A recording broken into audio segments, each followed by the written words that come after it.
The jobs market has cracked. This week we received ADP's private payrolls for September, and there was a loss of 32,000 jobs in the month of September. And with the government shut down, the official BLS jobs report did not release this morning.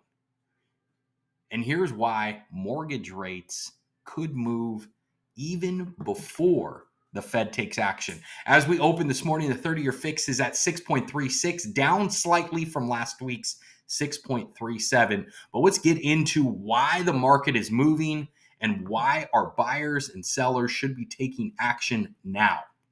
So as I mentioned in the open, the ADP jobs report private payrolls for the month of September was released on Wednesday, and there the market was expecting 50,000 job creations, yet we saw 32,000 lost. That is correct. Negative 32,000 jobs lost in the private sector for the month of September. On top of that, the previous 4 months were revised down, also negative, showing substantial job losses, which again bodes to the opening statement that the labor market is cracked. It is not as strong as we once perceived.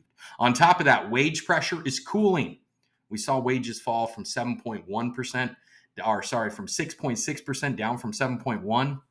On top of that, job switchers are absolutely cooling off as well, showing that the employee is feeling pressure.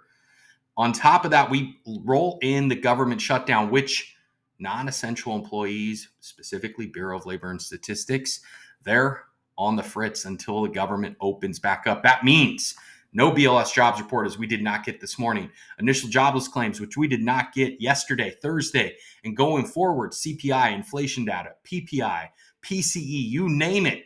All the key economic reports that ultimately moves the market are delayed until the government opens back up. Therefore, the market is going to trade based on private sector data. And with the ADP report this week showing a much weaker employment picture than previously perceived, it is fully expected that the Fed will yet again cut in not only October, but again in December. Now, Fed Watch Tool is projecting a 99% chance that the market or the Fed will cut on October 29th by a minimum of 25 basis points.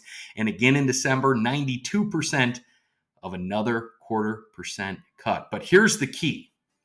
And this, I know, is what your clients are saying, because they're saying the same thing to us. Hey, Eric, we want to wait until the Fed cuts. But here's the key takeaway. As we saw on September 17th, yes, the Fed cut for the first time in over a year. Mortgage rates in anticipation for that cut already moved to the lowest levels we saw in 3 years. Yet, post that cut, we've seen rates increase. So the individuals that are using the narrative that, hey, we want to wait for what the Fed will do,